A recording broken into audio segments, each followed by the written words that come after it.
In front of me is AGM H6 and today I would like to show you where you can locate all your downloads.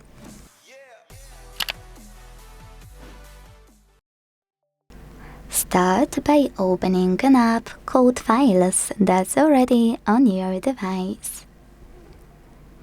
If you never used it before, tap on Continue in the pop-up and Allow in the second one. Now hit Downloads category. As you can see, all of my downloaded files are over here.